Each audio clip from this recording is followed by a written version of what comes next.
Olá, o Shabat aparece, vamos recebê-lo. Shalom, seja bem-vindo à casa dos Benenos, sim. Vamos aos principais destaques da Parashá que será estudado nesse Shabat.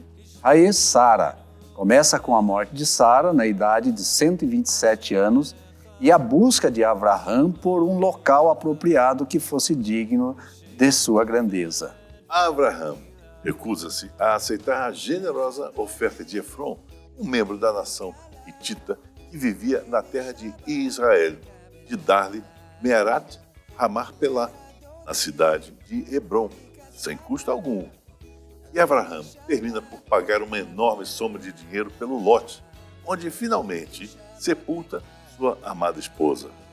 Avraham envia seu fiel servo Eliezer de volta ao seu país de origem e à sua família, a fim de encontrar uma esposa conveniente para Isaac.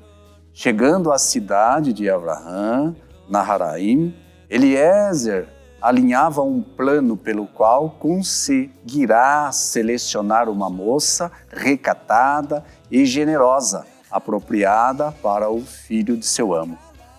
Eliezer reza a Deus para que ele lhe conceda sucesso nessa missão, fazendo o plano funcionar. Decide ficar à beira do poço da cidade, esperando que uma moça lhe ofereça e a seus camelos água para beber. Esta pessoa que dar-se-ia ao trabalho de puxar água para um estranho e seus 10 camelos, indo além do cumprimento do dever, certamente possuiria um grande caráter. Rivka passa pelo teste e, após receber presentes enviados por Avraham, ela leva Eliezer à casa de seu pai. Eliezer conta os eventos do dia à família da moça e pede a Rivka que volte com ele para desposar Isaac. Ela aceita e eles se casam. Com o papel de Avraham como pai do povo judeu completado e o manto da liderança passado à próxima geração, a porção se encerra com uma breve genealogia dos outros filhos de Avraham, com sua esposa Keturá, que muitos comentaristas afirmam ser, na verdade, Agar. A porção termina a morte de Avraham com a idade de 175 anos, sendo enterrado ao lado de Sara pelos seus 2 filhos mais velhos, Isaac e Ismael. Você vê que coisa interessante, não é? Avraham, ele era muito inteligente. Ele não aceitou a doação dessa terra, porque quando a pessoa doa alguma coisa, você que recebeu essa doação, você passa a ser devedor daquela pessoa. E Avraham nunca aceitou ser devedor de ninguém. Ele sempre teve a dignidade de pagar por aquilo que consumia, por pagar aquilo que fazia. Ele nunca aceitou que alguém pagasse alguma coisa para ele. Eu vou te dar essa terra aqui para você enterrar a tua amada esposa de graça. Não. Eu quero que você me cobre, eu quero comprar, eu quero pagar por essa propriedade. Eu quero que essa propriedade seja minha e não que seja uma coisa que você me doou e amanhã pode tomar de volta. Eu quero ter a propriedade, eu quero ter o domínio sobre essa propriedade. Então o domínio é meu a partir do momento que eu pago por essa propriedade, que eu dou valor. A propriedade tem o valor e aquilo que eu paguei também tem. Ou seja, se eu não paguei nada pela propriedade, ela não tem valor nenhum. Se eu paguei pela propriedade, ela tem o valor aquele que eu paguei. Esse é o valor da propriedade. Muito bem, Zait, essa Parashá traz para a gente informações muito importantes, que traz aí na descrição dos eventos que nós vemos descrito, a preocupação da continuidade da família, uma vez constituída, com um perfil, com um caráter. Nós vemos a preocupação de Avraham, a preocupação do amanhã do Isaac. Quem seria que iria colaborar na continuidade da vida do Isaac? Enviando ali o seu o seu procurador, podemos assim dizer, o Eliezer, né? Aquele que tinha, né? O cheque assinado em branco, né? Para fazer, né, aquilo que fosse necessário, com a missão de encontrar uma mulher que estivesse à altura, ao nível de caráter, de generosidade. Olha, a generosidade aí passando dentro desta família e com a necessidade de que ela fosse perpetuada. Então, o Abraão não estava preocupado meramente que Isaac encontrasse uma mulher para viver. Não, mas é uma mulher que tivesse as características que correspondesse à sua personalidade e o seu projeto de vida que estava a ser construído para frente. Exatamente. E você vê que a preocupação maior dele era a continuidade do amor ao eterno, da adoração ao eterno. A continuidade do monoteísmo, da adoração ao eterno. Ou seja, ele buscou entre parentes dele que tinham a mesma fé no eterno, tinham a mesma fé na grandeza do eterno e nos projetos e nos milagres do eterno. Então foi ali, exatamente ali, onde ele foi buscar a esposa de seu filho, para que houvesse a continuidade e a instalação da própria nação de Israel.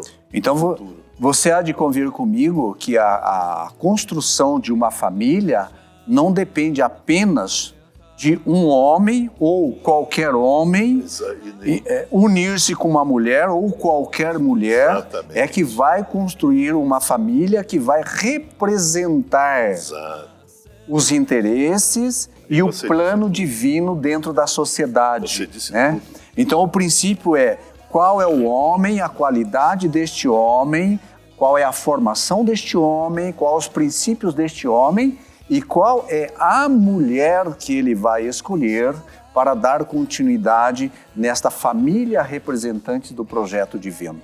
Então a preocupação do Abraão não era meramente que Isaac encontrasse uma mulher. Porque isso acontece com todos os homens que queiram formar uma família. Ele sai dentro da sociedade, encontra uma mulher e pronto, já está ali o elemento necessário para criar-se uma união. Né? Mas para representar o plano divino, a continuidade da essência de Abraão dependia de definir qual a mulher iria estar nesse eixo para representá-lo. E esta é a missão do Eliezer, né? Recebida pelo seu senhor, né?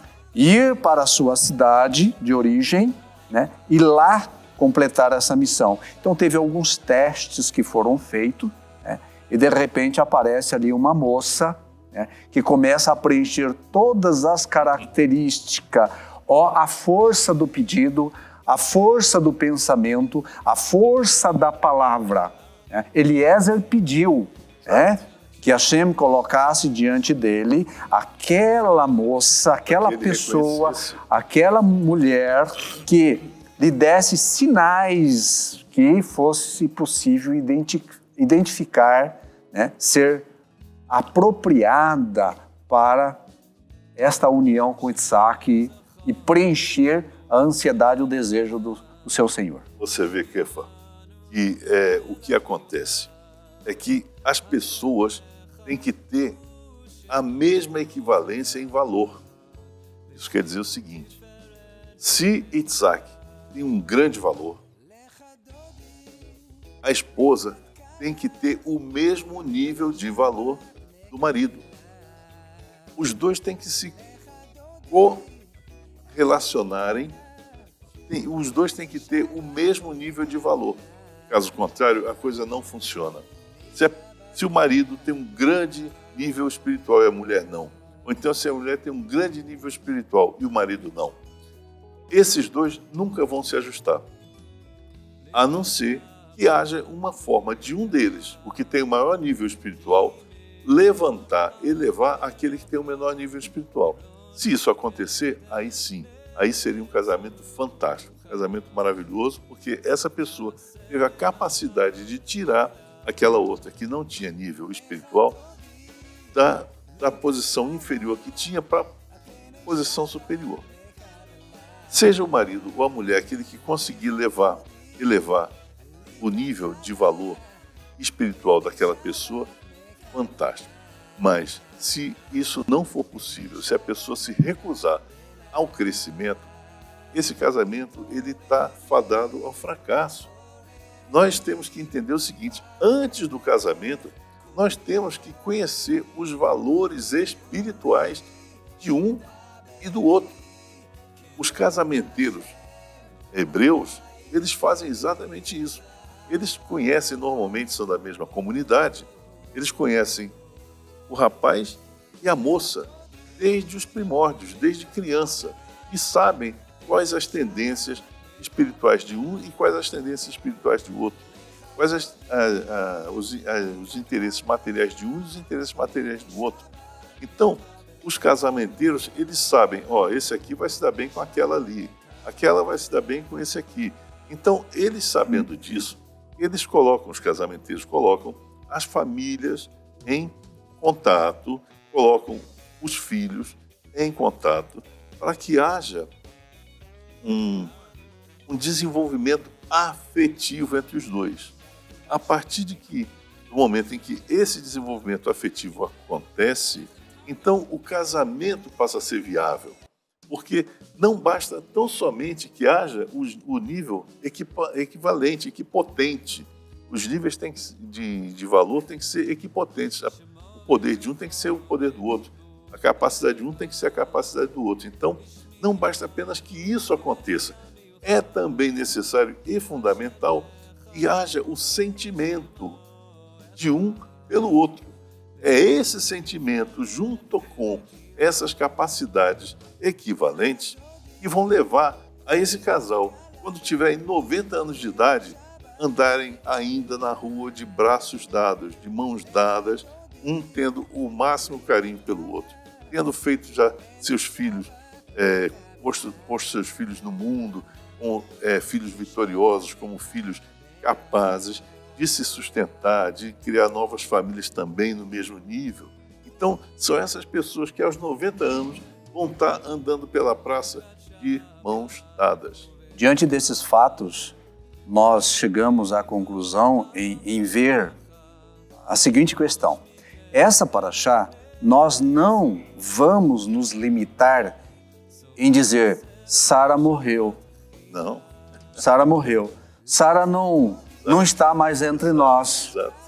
Nós não vamos nos limitar nisso, mas nós vamos, sim, nos debruçar, extrair a essência do legado que Sara deixou. Os pontos positivos que ficaram da existência de Sara, que é os valores transmitidos, a essência transmitida, que seria reproduzido na presença do Isaac, e que precisava de uma mulher à altura para que essa edificação, que essa construção evoluísse, né, e tomasse uma dimensão, um corpo ainda maior. Tá? Então, você aí na sua cidade, na sua comunidade, que vai estar lendo, que vai estar discutindo, que vai estar falando sobre esse tema neste Shabat, sobre a morte de Sara, não nos limitamos a ficar em dizer que Sara morreu, mas que Sara deixou um grande legado, deixou um grande aprendizado, deixou implantado em Isaac valores que permanecem, que perpetuam e que tem que estar presente entre o nosso povo, entre as comunidades que estão sendo formadas, entre as instituições que estão sendo constituídas, porque ali precisa do caráter, da generosidade, de todos estes requisitos reunidos dentro da constituição de uma família e de uma comunidade. Então eu convido você, nesse Shabat, venha para a sinagoga, venha estudar, venha discutir, né, com o minyan da sua comunidade, da sua sinagoga, né, sobre esses valores que estará presente nas famílias que estão construindo, que estão edificando os centros de encontro e de convivência judaica nos diferentes lugares do nosso país. Exatamente. Nós vemos, conforme Kefa disse, com muita propriedade, que esses dons espirituais de Sara, esses dons, eles vêm se repetindo e se desenvolvendo até os dias de hoje. Você vê que aquilo que começou, aquela energia que começou nela, falando a respeito da vida dela. É interessante que essa paraxá, ela começa falando da morte dela, mas na realidade ela fala da vida, dos valores que Sara trouxe a toda a comunidade. E isso vem se desenvolvendo como uma onda até os dias de hoje, até os dias presentes. Então, a você, pai, a você, mãe,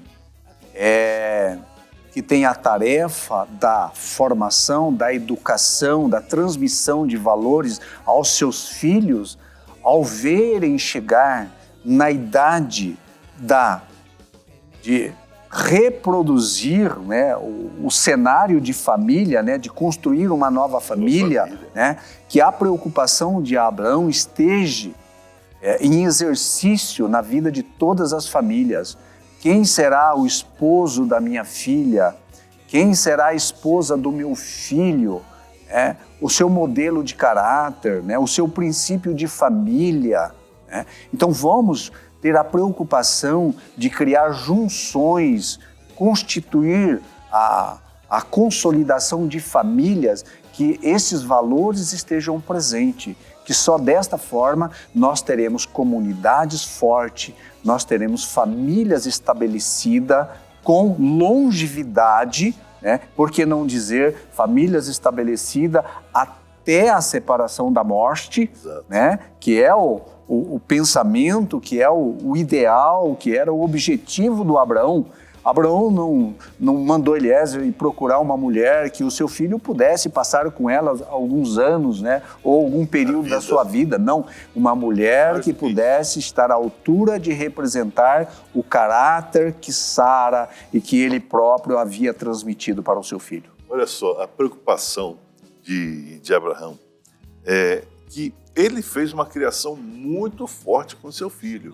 Ele deu limites, ele deu capacidade, ele deu conhecimento e ele foi exigente com seu filho. Tanto foi exigente com seu filho, tanto amou seu filho sendo exigente com ele, que formou um homem do maior caráter, do melhor caráter.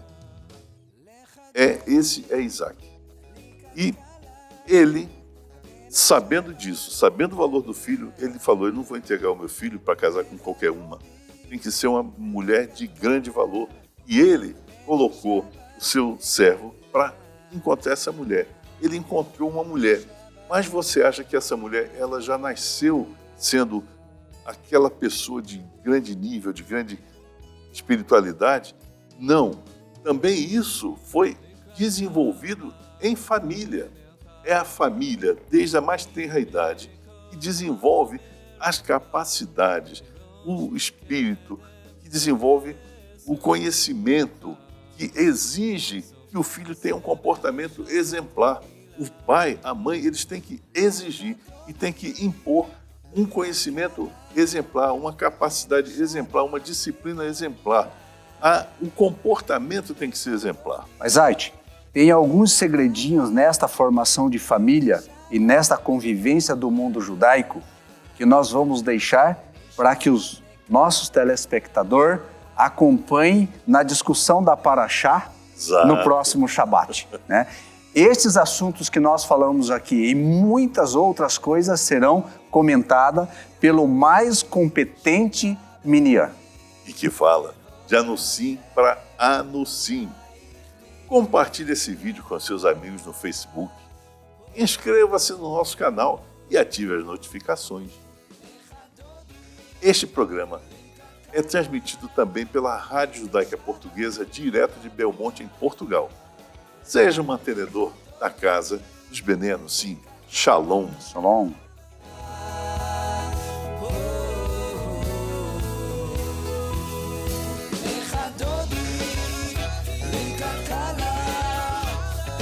שבת מקבלה לך דודי, לכלכלה, בני שבת